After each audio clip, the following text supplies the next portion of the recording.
He is revealed to me every day that we're made in His image for a purpose. So it's about building relationships. If I go and try to share my faith with somebody I don't know, you can knock on doors and some people invite you in. But to me, as you build relationships, we're made in His image for a purpose. So if I build a relationship with somebody, God helps me build that relationship.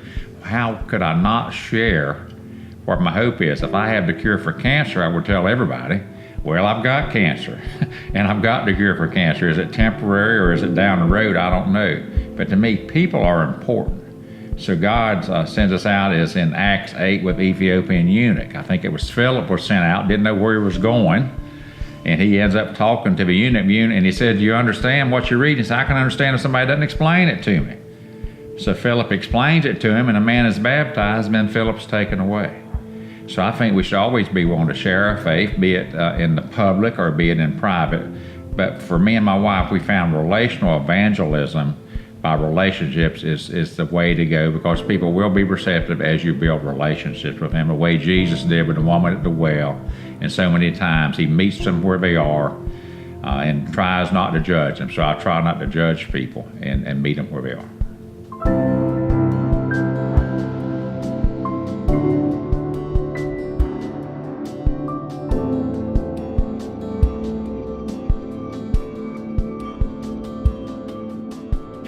Well, my career, 33 years in law enforcement, corrections for 9, law enforcement for 24. Within 18 months of my career, I was training people how to be correctional officer, law enforcement officer. So my whole career was training full-time, part-time. So my whole career was training. I love teaching people. But in 2007, when I left the police academy, on a second career, I started training people how to share our faith on a regular basis. That's really what brought it to light.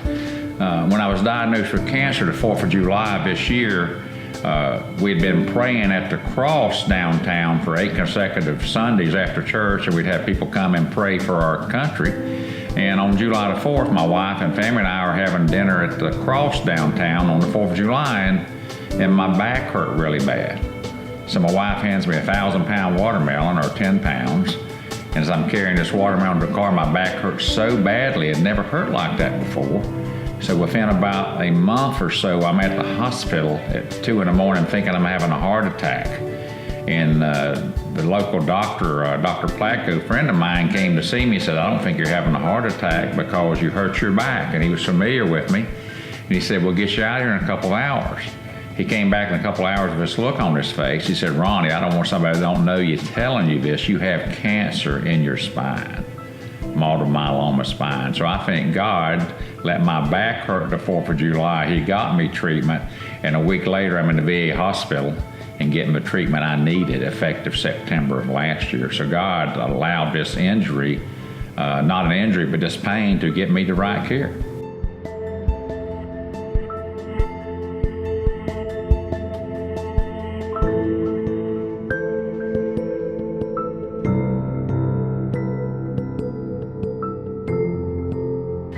Yes, I grew up in a church in Hawthorne, Florida, about an hour and a half from here. I went to the altar at about 13 years old with my dad, who was about 40. We were both baptized, and then I ended up in the Vietnam War in 1970 at 18 years old with no religion on my dog tag. So I had head knowledge about God.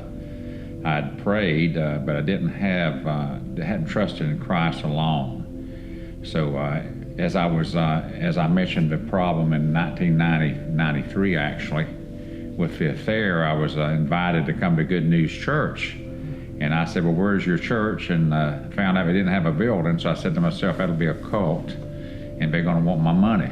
So I go to Good News Church December of 93. They didn't have a building, and they said, if you're visiting Good News, we don't want your money. And people loved me where I was. I'd never experienced that in church before. And within about 2.5 months of hearing the truth, Pastor, I ended up in my home here, February the 10th of 94, and I heard the truth, heard the gospel, and it's like, that is what I'm missing. I've got that void I'm trying to fill with wine, women, and song. How's that working for me?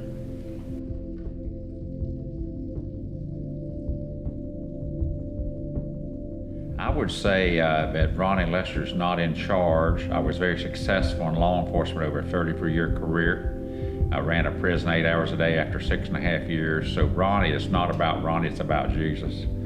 And without him, I was not successful at all I thought I was.